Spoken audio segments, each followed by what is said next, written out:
내가 이것으로 형제를 깨우치면 그리스도 예수의 좋은 일꾼이 되어 믿음의 말씀과 내가 따르는 좋은 교훈으로 양육을 받으리라.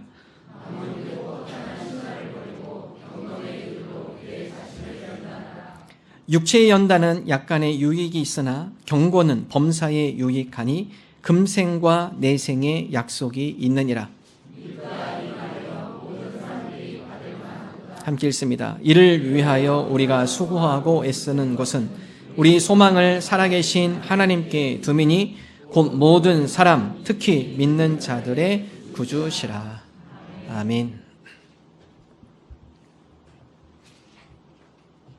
아카시아 꽃은 향기가 매우 좋습니다. 그 향기가 너무 좋기 때문에 이른 아침 혹은 밤에 아카시아 꽃이 활짝 피면 그 향기가 집안까지 은은하게 퍼져 들어옵니다. 꽃 향기가 좋아서 아주 멀리까지 아름다운 향기를 내뿜게 되어집니다. 그러나 여러분, 아카시아 꽃 그 향기와는 대조적으로 그 뿌리는 상당히 좋지 않은 영향을 준다고 합니다.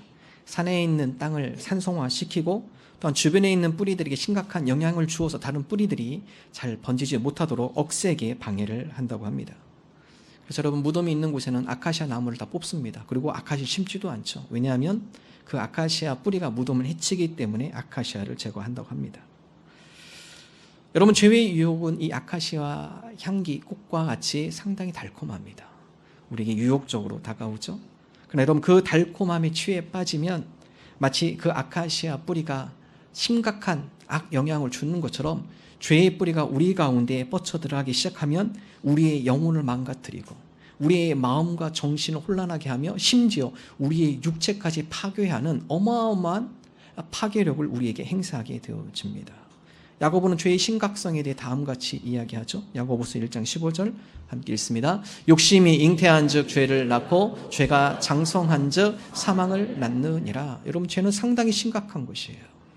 그래서 그 죄가 우리를 침범하고 그 죄의 뿌리들이 우리를 사로잡을 때 처음에는 내가 의지적으로 뭔가 제어할 수 있다고 생각하지만 그러나 그 죄악이 우리를 사로잡는 순간에 우리는 죄의 노예로 혹은 죄의 종으로 끌려다닐 수 있다는 사실입니다. 오늘 성경은 바로 그러한 사람, 화인 맞은 양심이라는 표현을 쓰고 있습니다. 사도 바울은 디모데에게 미혹하는 영에 사로잡힐 때 너희의 양심이 화인을 맞을 것이다 표현하고 있습니다. 디모데전서 4장 1절 2절 함께 읽습니다. 그러나 성령이 밝히 말씀하시기를 후일에 어떤 사람들이 믿음에서 떠나 미혹하는 영과 귀신의 가르침을 따르려 하셨으니 자기 양심이 화인을 맞아서 외식함으로 거짓말하는 자들이라. 여러분, 양심의 화인을 맞다. 여러분, 보통 옛날에 농장 주인들 방목을 하죠. 많은 사람들이 소가 섞입니다. 근데 그 가운데 이 소는 내 거예요 라고 표시하기 위하여서 인두에다 불을 지져가지고 그 농장에 자기 주인의 이니셜을 새기죠. A면 A 아니면 B면 B 새깁니다. 그래서 여러 소들이 섞여 방목하지만 이 소가 누구의 소인지 그 소의 엉덩이를 보면 쉽게 구분할 수 있어요. 근데 여러분, 그 인두로 지진 그 살은 어떻게 되죠? 딱딱하게 굳습니다. 우리 화상을 입으면요, 화상에 그 피부가 감각을 잃어요. 그래서 딱딱하고 견고하게 되고 감각이 없어지는 거죠. 고통을 느끼지 못한다는 사실입니다. 오늘 바울은 디모데에게 화인 맞은 양심의 화인을 한번 맞으면 양심이 딱딱하게 굳는 겁니다. 감각이 없어요. 죄에 대한 감각이 무뎌지고 하나님이 선하심과 기쁨이 무엇인지 분별력이 사라지게 되어지는 것이죠. 양심이 마비가 되어지는 것을 의미합니다. 나도 모르게 죄에 화인이 맞은 가운데 나도 모르게 죄 가운데 행하게 되어지고 하나님께서 우리에게 주신 아름다운 선물 중에 하나가 양심입니다. 내가 이러면 안 되지. 내가 이러다가는 하나님 한번 혼나지. 이거 하나님이 싫어하시는 건데 내가 이렇게 살아가면 안 되지.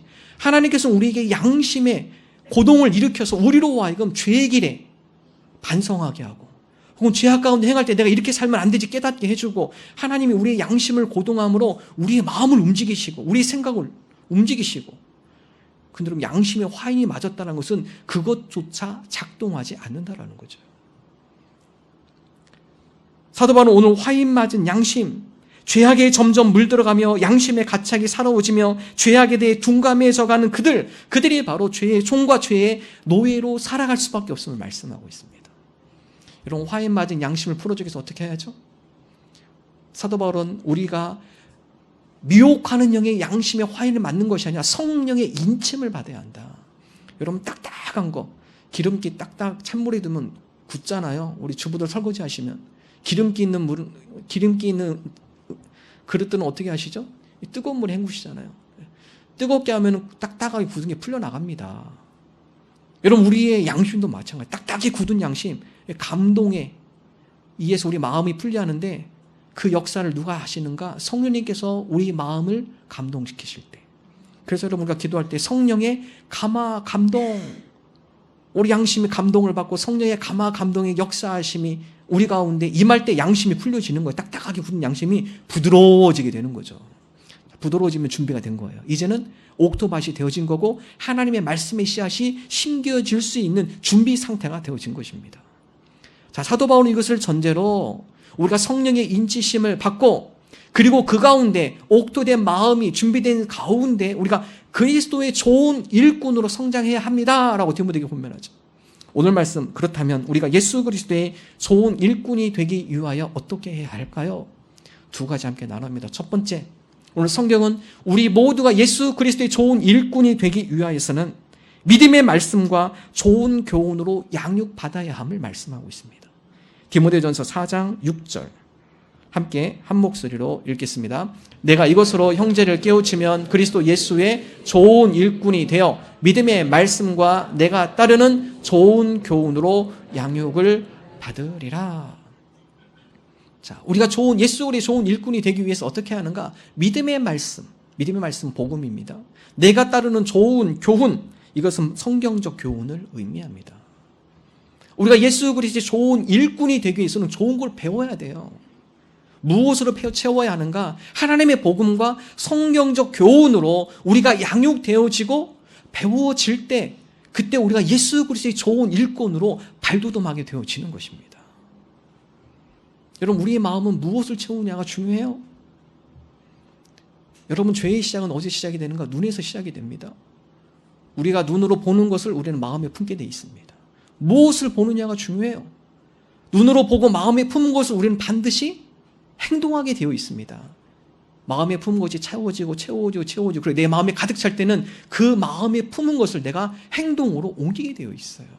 무엇을 보고 무엇을 우리 마음과 생각에 채우느냐가 중요한 것이에요. 사도 바울은 디모데에게 우리로 하여금 믿음의 말씀과 성경적 교훈, 좋은 교훈으로 너희들이 채우고 훈련이 되어져야 한다. 그럴 때 비로소 예수 그리스도의 좋은 일꾼이 되어질 수 있음을 말씀하고 있는 겁니다. 여러분 출애굽기에 보면요, 모세가 이스라엘 백성을 출애굽하죠. 바로에게 10가지 재앙이 임하고 애굽에 임하고요, 바로가 항복을 합니다. 그리고 이스라엘 백성이 광야를 거쳐서 2달 만에 시내산 근처에 이릅니다. 시내산에 이르는데 시내산 바로 밑에는 르비든 광야입니다. 지금도 거기 광야에 가보면 200만 명이 넘을 정도로 긴 평화가 있습니다. 거기서 텐트를 친 거죠. 이스라엘 백성이 텐트를 칩니다. 텐트를 치는 가운데 하나님께서 모세를 시내산으로 불러요. 모세야, 네가 시내산으로 올라와라. 하나님께서 시내산에 올라온 모세에게 무엇을 주십니까? 말씀을 줘요. 말씀을, 계명을 줍니다. 그래서 출애굽기를 쭉 읽다 보면 하나님께서 10계명뿐만 아니라 603개의 계명도 똑같이 주시는데 총 613개죠. 그래서 계명, 율법이 613개예요. 대표적으로 우리가 10계명 10개를 알고 있지만 613개가 나열이 되어 있습니다. 여러분 모세가 시내산에 올라간 한 번이 아닙니다. 총 모세가 르비dim 광야에 이스라엘 백성과 텐트를 치면서 하나님께서 모세를 몇 번 부르냐, 산으로 8번 불러요. 8번이요. 올라갔다 내려왔다, 올라갔다 내려왔다. 그래서 출애굽기 읽다 보면 모세가 시내산을 8번 왔다 갔다 합니다. 그런데 여러분 시내산에 올라가서 하나님께서 모세에게 말씀을 줘요. 그럼 그 모세가 그 말씀을 갖고 광야로 내려와서 르비딤에 있는 백성들에게 선포를 하는 겁니다. 그런데 여러분 이 왔다 갔다 하나님의 말씀을 듣고 이스라엘 백성 선포하고 또 하나님께서 모세를 불러서 올라가서 말씀을 듣고 또 이스라엘 백성이 선포하고 계속 반복되는 가운데 5번째 사건이 일어나죠. 5번째 모세가 시내산에 올라갔어요. 모세가 안 내려와요. 그리고 창세기 출애굽기 32장 1절에 보면 어떤 말씀이 하느냐, 백성은 모세가 산에서 오랫동안 내려오지 않으니 라는 단어로 시작합니다. 예전에는 첫 번째는 올라갔다 빨리 내려와서 하나님 말씀 전해주고, 두 번째도 올라갔다 막 듣고 빨리 와서 전해주고, 근데 5번째 시내산에 올라갔을 때는 안 내려와요. 시내산에서 모세가 하나님과 40일을 밤낮 동행합니다. 하나님께서 계명을 주신 거죠. 여러분, 출애굽기 32장에 사건이 터집니다. 내려오지 않자 이스라엘 백성이 어떻게 하죠? 불안한 마음 가운데 금송아지를 만들기 시작해요. 야, 금가락지 다 모아. 금송아지를 만들어서 그 가운데 이 금송아지가 우리를 애굽에서 인도한 신이다. 금송아지를 숭배하는 거죠. 여러분, 그건 하나의 명목이지만 그 금송아지를 숭배하면서 그들 가운데 타락과 음란과 탐욕, 여러 가지 죄악의 행위들을 여러분 그걸 명분 삼아 그들이 행하기 시작해요. 여러분, 사건이 어떻게 일어난 거죠? 말씀이 들리지 않을 때였습니다. 오랫동안 말씀이 이스라엘 백성에 선포되어지지 않고 이스라엘 백성이 하나님의 말씀이 들려지지 않았을 때 그들의 마음이 하나님 쪽이 아닌 그들의 욕심과 죄악에 타락함으로 그들의 마음이 기울어진 것이에요. 여러분, 10가지 재앙 그림으로 잠깐 보면요, 특별히 하나님께서 10가지 재앙을 통해 주신 메시지가 있습니다. 나일강을 피로 변했죠. 사방에서 개구리가 올라왔죠. 이들이 득실득실거리고 파리떼가 덮치기 시작하고 가축들이 죽어나가고 사람 온몸에 피부병으로 종비가 일어나기 시작하고 우박과 비를 내려서 농작물들이 다 피해 있게 하고 남은 것만지도 메뚜기 재앙을 통해서 다 뜯어먹게 하시고 3일 동안 해를 가려서 흑암에 그들이 갇히게 하시고 마지막 장자의 재물을 치시고 장자를 다 치셨죠. 자, 여러분, 이 10가지 재앙에 보면은 그 당시에 여러분 이 10가지 재앙 가운데는요, 애굽인들이 우상으로 섬기는 게 많아요. 나일강, 그들이 되게 신성시했어요. 하나님 그 나일강을 친 거죠. 개구리, 애굽 사람들은 개구리를 신상으로 모셨습니다. 집에 가면은 막 복개구리 해가지고 크게, 지금도 그렇게 하는 사람이 있더라고요. 어느 집에 가면 개구리를 집에다 딱 사기로 해가지고 해놓으신 분도 계시더라고요. 개구리가 우상이 아니다. 온 사방에다 개구리 썩는 냄새로 아주 악취가 나게 하고 애굽 사람들이 이거 개구리가 우리가 섬겨할 신의 대상이 아니구나. 소두를 섬겼어요. 그래서 여러분, 애굽 사람들이 모세가 40일 동안 있을 때 뭘 만들었습니까? 금송아지 만들잖아요. 금송아지요. 여러분, 이스라엘 백성이 하나님 말씀이 들리지 않으니까 무엇으로 되돌아가냐? 과거에 애굽에서 섬겼던 옛날의 거짓 우상을 그들이 사모하게 되어 있는 거예요. 애굽 사람만, 이스라엘 백성만 그럴까요? 우리도 하나님 말씀 들리지 않으면 우리 마음의 탐심과 욕심과 죄성이 너무 강하기 때문에 그쪽으로 나도 모르게 가고 있다라는 겁니다. 그래서 사도 바울은 디모데에게 믿음의 말씀과 성경적 교훈으로 우리가 양육을 받아야 하는가? 왜 받아야 하는가? 그렇지 않으면 우리도 모르게 그쪽으로 가고 있거든요. 죄의 방향으로 가고 있고 죄의 경영성에 밀려가고 있고 나도 모르게 그것 가운데 그들과 같이 앉아 있고 나도 모르게 죄의 유혹에 우리의 마음과 생각들이 사로잡히게 되어진다라는 것이에요. 사도 바울은 로마에서 다음같이 얘기합니다. 로마서 6장 17절 18절 함께 한 목소리를 읽습니다. 하나님께 감사하리로다. 너희가 본래 죄의 종이더니 너희에게 전하여 준 바 교훈의 본을 마음으로 순종하여 죄로부터 해방되어 의에게 종이 되었느니라. 바울은 너무나 잘 알고 있었어요. 우리를 너무나 잘 알아요. 인간을 너무나 잘 알고 있었어요. 우리가 본래 죄의 종이었다 다. 그런데 어떻게 돼요? 교훈의 본, 성경적 교훈의 본을 마음으로 순종하여 죄로부터 해방되는 거예요. 하나님의 말씀, 성경적 교훈을 우리가 순종하지 않을 때 죄로부터 해방이 못 된다는 것을 의미하는 거예요. 말씀에 양육받고 그 말씀이 내 생각과 마음을 지배하다 보니 이제는 우리가 죄로부터 이길 수 있는 능력을 우리가 부여받게 되었습니다. 죄로부터 해방되어서 우리가 의의 종으로 이르게 되어졌습니다. 바울의 고백이에요. 자, 시편 1편 1절 2절은 복 있는 사람이 누구인가? 말씀하고 있습니다. 복 있는 사람은 악인들의 꾀를 따르지 아니하며 죄인들의 길에 서지 아니하며 오만한 자들의 자리에 앉지 아니하고 오직 여호와의 율법을 즐거워하여 그의 율법을 주야로 묵상하는도다. 복 있는 사람이에요. 주의 율법을 주야로 묵상하는 자, 율법을 즐거워하는 자, 이 복 있는 사람이에요. 그러나 우리들은요, 죄의 자리에 자꾸 가고 싶고 앉고 싶어요. 그 길에 서고 싶습니다. 그들의 꾀에 따라가고 싶어요. 죄의 속성이 우리 가운데 있어요. 우리가 죄의 노예, 죄의 종으로 되지 아니하고 그리스도의 말씀, 하나님의 말씀, 성경적 교훈으로 양육을 받을 때 우리 가운데 열매가 맺히는 것입니다. 로마서 6장 22절 함께 읽습니다. 그러나 이제는 너희가 죄로부터 해방되고 하나님께 종이 되어 거룩함에 이르는 열매를 맺었으니 그 마지막은 영생이라. 죄로부터 해방되었고 하나님께 종이 되어질 때 우리가 거룩함에 이르는 열매를 맺게 되어집니다. 자, 하나님의 말씀은 능력이 있죠. 그래서 능력이 있기 때문에 그 말씀이 우리의 마음과 생각을 다스려주고 감찰하시고 판단하시고, 그래서 그 가운데 우리가 좋은 생각과 좋은 마음 가운데 사로잡혀서 우리 가운데 의로운 하나님이 기뻐하는 삶의 열매가 맺히가 되어짐을 말씀하고 있어요. 히브리서 4장 12절. 자, 11, 11 같이 읽습니다. 그러므로 우리가 저 안식에 들어가기를 힘쓸지니 이는 누구든지 저 순종하지 아니하는 본에 빠지지 않게 하려 함이라.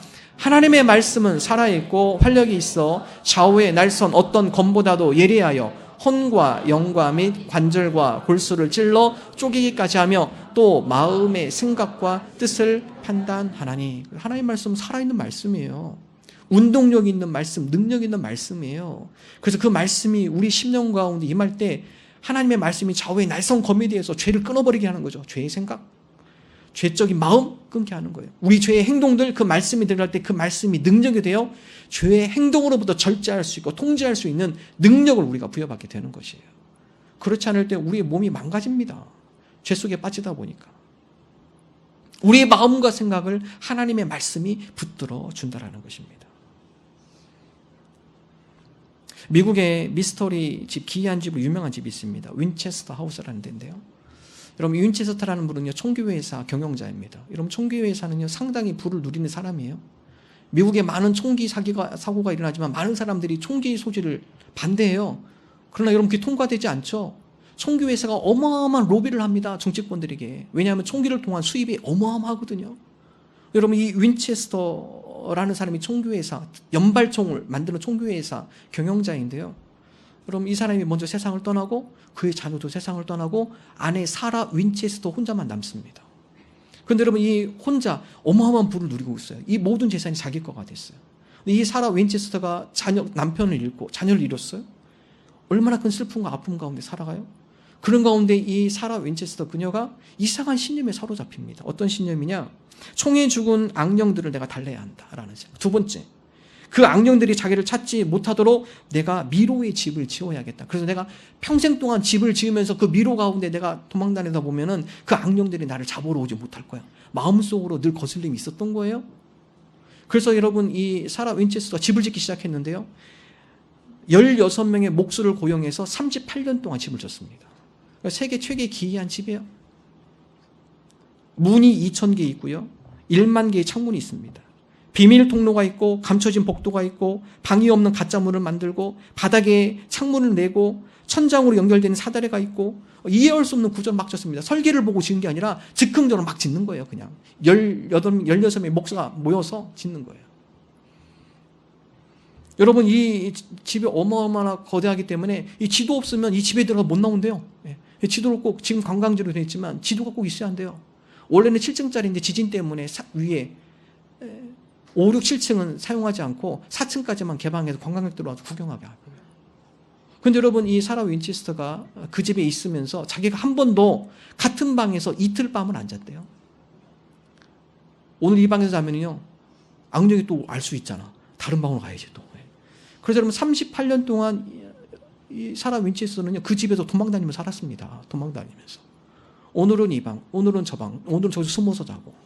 그럼 38년 동안 이상한 신념과 이상한 생각, 마음이 그를 사로잡으니까요, 38년 동안 그는 두려움에 쫓겨도 도망다니는 그런 삶을 살아가게 되어졌다는 거예요. 그의 인생은 모래 위에 지은 집이 된 것입니다. 여러분, 얼마나 많은 재산을 낭비했습니까? 여러분, 그녀가 죽고요, 그 안에 있는 건축 자재, 쓰레기만 치우는데요, 18대의 트럭이 꼬박 6주 반을 치웠대요. 어마어마한 자재들, 어마어마한 쓰레기들. 그의 인생, 그의 물질, 그의 신간 모두가 허비된 인생으로 그가 그의 삶을 마무리하게 되어집니다. 성경 우리로 하여금 모래 위에 지은 집이 아니라 우리 인생이 든든한 반석 위에 우리가 집을 지어야 함을 말씀하고 있어요. 반석 위에 지은 집은 무엇인가? 예수님께서 마태복음 7장 24절 25절 다 같이 말씀하시죠. 함께 읽습니다. 그러므로 누구든지 나의 이 말을 듣고 행하는 자는 그 집을 반석 위에 지은 지혜로운 사람 같으리니 비가 내리고 창수가 나고 바람이 불어 그 집이 부딪히되 무너지지 아니하나니 이는 주추를 반석 위에 놓은 까닭이요. 여러분 그렇습니다.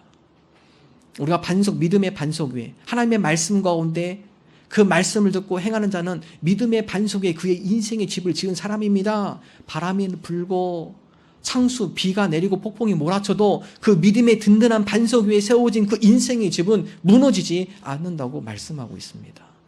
오늘 저와 여러분이 믿음의 말씀과 하나님의 성경적 교훈으로 양육받는 저와 여러분이 되기를 바랍니다. 하나님 그리하여서 우리가 예수 그리스도의 좋은 일꾼이 되게 하여 주옵소서. 이러한 미로 나가는 저와 여러분 되기를 주님의 이름으로 축원합니다. 두 번째, 예수 그리스도의 좋은 일꾼이 되기 위해서 사도로운 디모데에게 몸의 훈련을 강조합니다. 몸의 연단을 강조해요. 자, 디모데전서 4장 7절 함께 한 목소리 읽습니다. 망령되고 어떠한 신화를 버리고 경건에 이르도록 내 자신을 연단하라. 자, 세번역으로 좀 더 쉽게 읽어볼까요? 세번역 읽습니다. 저속하고 헛된 꿈에 난 이야기들을 물리치십시오. 경건함에 이르도록 몸을 훈련하십시오. 여러분 사라 윈치스터가 뭐에 사로잡혔죠? 헛된 이야기예요. 저속하고 헛된 꾸며낸 그런 이야기들, 자기 속에 이상한 신념, 주변 사람들로 하여금 이상한 이야기들, 이런 것들에 사로잡혔을 때 자기도 모르게 마음이 그쪽으로 가는 거죠. 이런 것들을 버리라는 거예요. 버려요. 그리고서 여러분이 경건에 이르도록 몸을 훈련하십시오. 다시 세 번역 보여줄까요? 4장 7절 세 번역 보여주시면 맨 마지막에 몸을 훈련하라고 나와요. 몸을 훈련하라. 예. 여러분 신앙생활은요, 생각만 깨닫고 마음으로 결단만 아니에요. 여러분 우리 가운데 변화와 그 가운데 하나님의 놀라운 은혜를 맛보기 위해서는 듣고 깨달았어요. 그 다음에 과정이 필요합니다. 내 몸으로 실천하는 거예요. 내 것을 내 삶 가운데 행동으로 적용하는 겁니다. 이게 몸의 훈련이죠. 성도는 마음과 생각뿐 아니라 그것을 우리 삶에 적용하며 실천하며 훈련하며 나아가야 하는 것입니다. 몸의 훈련이 필요한 것입니다. 그래서 하나님은 우리에게요, 헌심 얘기하지 않습니다. 마음 심자 쓰지 않아요. 우리가 주께 헌신은요, 몸신자를 써요. 드릴 헌, 몸신. 그래서 우리가 하나님의 백성으로, 우리가 하나님의 자녀로 살아가는 것은 헌신하는 건데, 우리의 몸을 드리는 거예요, 하나님. 마음을 드리는 게 아닙니다. 마음은 기본이에요. 우리의 몸과 마음 하나님 앞에 드립니다. 라고 끝나는 분이 너무 많아요. 예. 헌신만 하고, 헌신은 안 하시려고 하시는 분 많아요. 현대인 특징이죠? 많은 현대인들이 사람들이요, 힘들고 피곤하고 어려운 거 안 하려고 합니다. 그냥 마음만 감동받아요. 그리고 몸으로 안 나가요. 여러분 생각만 하는 것과 실행에 옮기는 아주 큰 차이가 납니다. 이번 주간 저희 교우들 가운데 목이 아프시고 어깨가 아프시고 허리가 아프신 분들 몇 분 계셨어요. 근데 이분들 어떻게 하셨나? 그러니까 한의원을 가신 분도 계시지만 한의원도 안 갖고 이렇게 좀 체조해서 몸이 좋아진 분들이 있어요. 목, 어깨 아프신 분들, 맥킨지 체조 아세요? 우리 권사님 맥킨지 체조 알려주시더라고요. 이렇게. 영상에 보세요. 이렇게 하면은요. 저도 책 이렇게 많이 봐야 하고 또 설교 준비하고 하다 보니까 아무래도 책상에 앉아서 운동하는 시간이 좀 적습니다. 또 이렇게 고개를 해야 하니까 목하고 어깨가 참 많이 아플 때가 많아요. 제가 해보니까 좋더라고요. 예. 맥킨지 체도. 예. 또 어떤 분은 이렇게 허리 이렇게 아프신 분은요, 접시 돌리기 하시더라고요. 접시 돌리기 아세요? 접시 돌리기. 제가 접시는 깨질까봐 못 들었지만 책을 들고 해보니까 이게 온몸 운동이 돼요. 해보니까. 그래서 몇 번 안 해도 완전히 이 전신 운동이다 보니까 몸이 개운해요. 예, 개운합니다. 여러분 다 아시잖아요. 스트레칭 이런 거 하면 다 좋다는 거 아시잖아요. 문제는 안 해요. 좋다는 거 다 아시잖아요. 문제는 안 합니다. 예. 알기만 하는 거하고요, 내가 직접 행동을 하는 거는요, 천지차이예요. 한번 해보세요, 여러분. 몸이 얼마나 개운한지.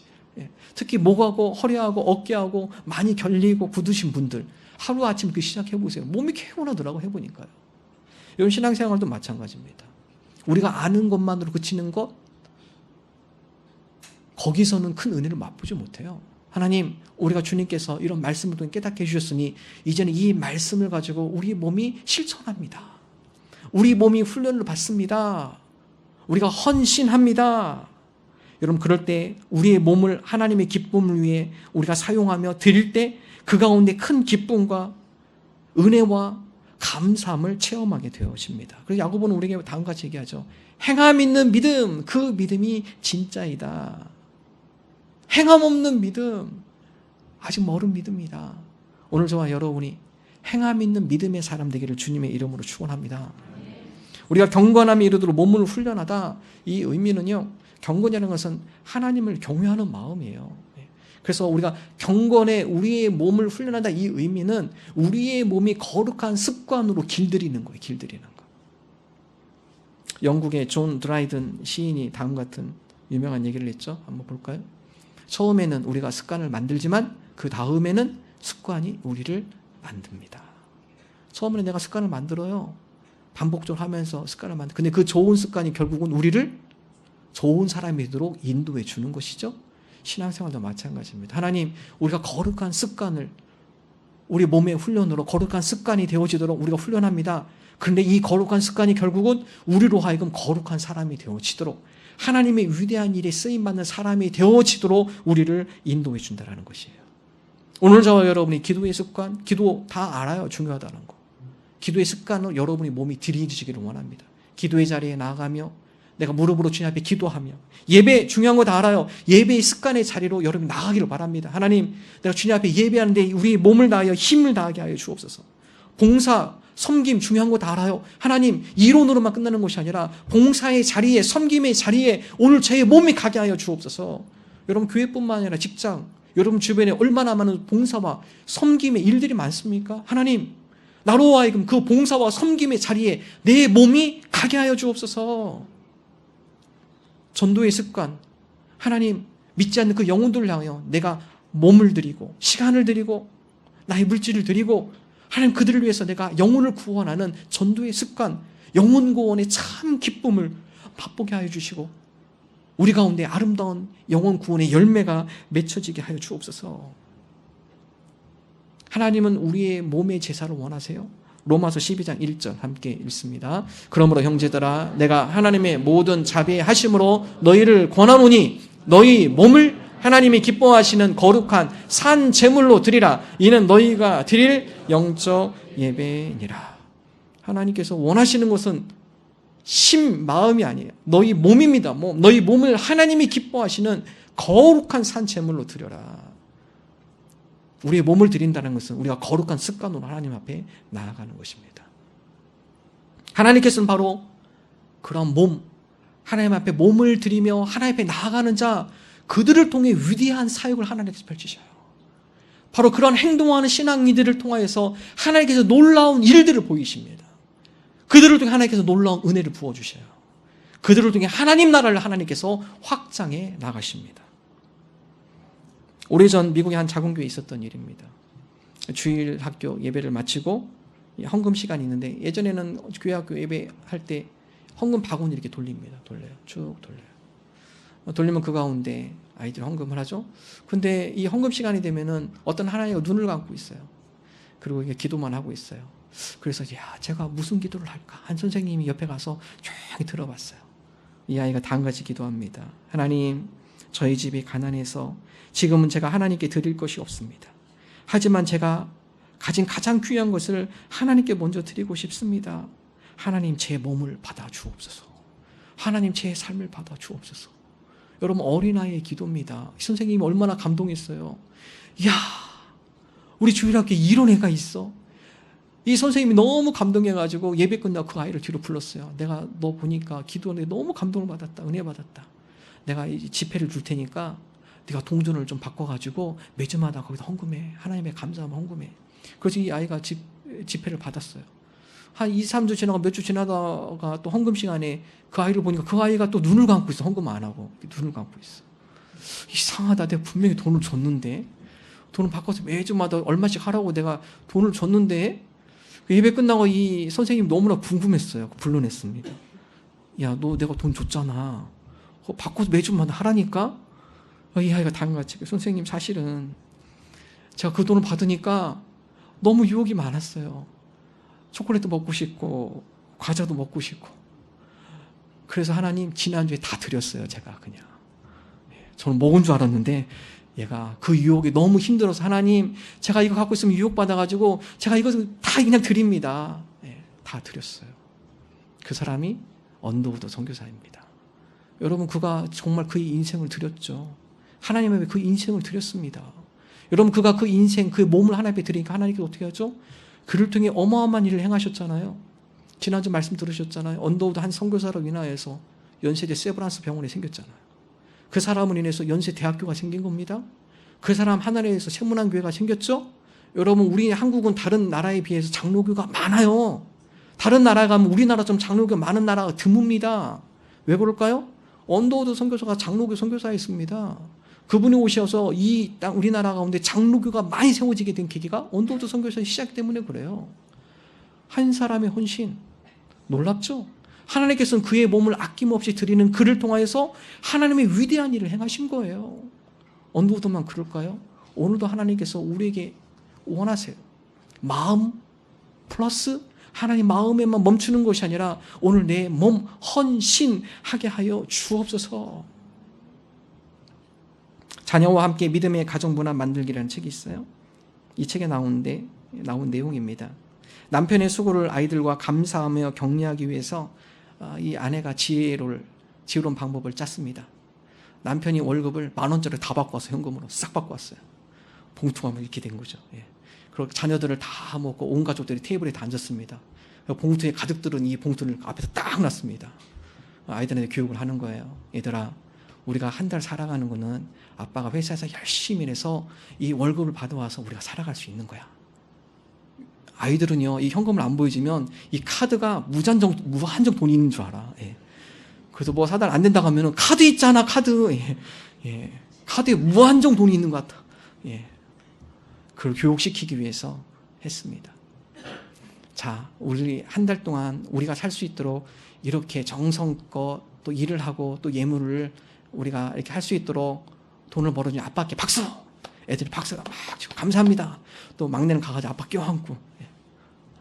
그리고 나서 야, 우리가 이거 아빠한테 감사하지만 그래도 또 감사할 분 있어. 오늘 우리를 지켜주시고 건강을 인도하신 하나님께 감사하자. 그래서 이 가운데 11조를 떼야겠다. 그래서 여러분 그 가운데 현금에 11조를 뺐어요. 애들이 눈이 휘둥그레져요. 헌금을 이렇게 많이 해요? 부모들이 헌금 11조 하는 거 애들이 아나요? 잘 모르잖아요. 그래서 야, 아이들이 봉투를 가져오고 11조를 해서 그 하나님 앞에 드릴 걸 뗐습니다. 그 애들 용돈 주고. 그러자 이제 남은 돈이 있잖아요. 남은 돈을 이제 아빠가 딱 잡고, 자, 이제는 이 남은 돈으로 한 달 동안 또 우리 가정 살림을 잘 맡아줄 엄마에게 이 모든 돈을 드립니다. 드리고 수고해줄 엄마를 위해서 박수! 또 박수 아이들이 막 칩니다. 그날 아빠가 받아온 그 봉고를 가지고 밖에서 맛있는 식사도 하고요. 또 아이들이 용돈을 주고. 그러면서 이분이 다음 같은 고백을 합니다. 저희 부부는 하나님께 헌금하고 헌신하는 것이 이렇게 즐거운 일임을 아이들에게 삶으로 가르치려 합니다. 말로만 가르치시면 안 돼요. 여러분 한번 해보세요. 다 현금으로 받고 오시면 10,000원짜리 싹, 아니면 5,000원, 1,000원짜리도 더 좋아요. 바꿔 오셔가지고, 우리가 하나님 앞에 드리며, 또 우리가 함께 수고하며, 또 그 가운데 우리가 몸으로 가르치는 거, 중요한 것이죠. 예수 그리스도의 좋은 일꾼, 믿음의 말씀과 좋은 교훈으로 양육받아야 합니다. 경건에 이르도록 우리 몸을 훈련해야 합니다. 거룩한 습관이 자리 잡아야 합니다. 그리하여 우리 마음과 몸을 하나님이 기뻐하시는 거룩한 산제물로 드려야 합니다. 몸을 들여 헌신할 때 하나님은 그 사람을 통해 위대한 일을 행하십니다. 하나님은 그에게 놀라운 은혜를 허락해 주십니다. 이러한 은혜를 누리는 우리 모두가 되기를 주님의 이름으로 축원합니다.